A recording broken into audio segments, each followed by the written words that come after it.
Dominique wants to build a tech company that will one day manage data for Google and Uber, but she doesn't know where to start. She's upset that she doesn't know how to create a program to do this, so she decides that it isn't possible and starts to give up on her dream.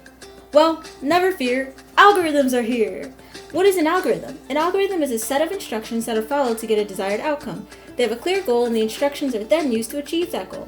For instance, an algorithm to brush your teeth could be walk into the bathroom, pick up the toothbrush, place the toothbrush in your mouth, and move the toothbrush along your teeth. The goal of these instructions is to brush your teeth.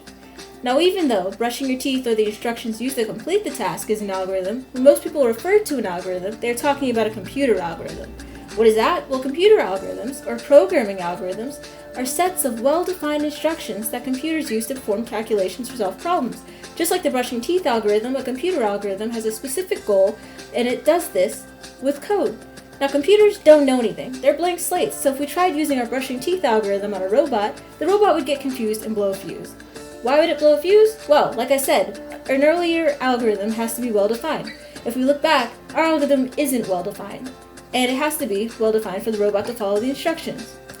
Now that we know what an algorithm is and how computers use them, let's look into the most common programming algorithms, like sorting algorithms. They're very important in computer science because they're used for data structuring and more. The most common are selection sort, merge sort, bubble sort, and insertion sort. These algorithms are compared based on time complexity, which is how many operations the algorithm completes.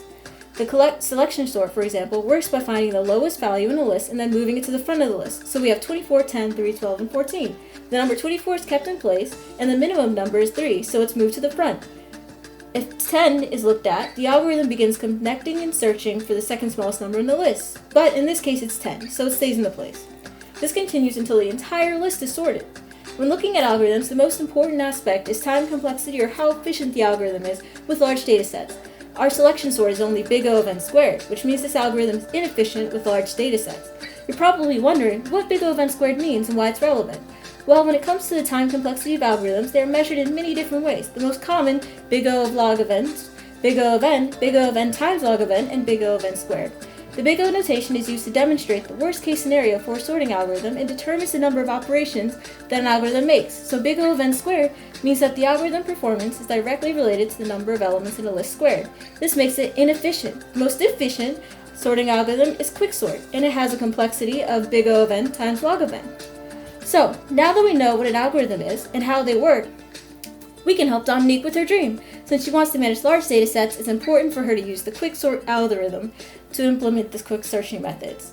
Now Dominique can pursue her dream and build that company. I'm glad we were able to help out. Thanks for listening!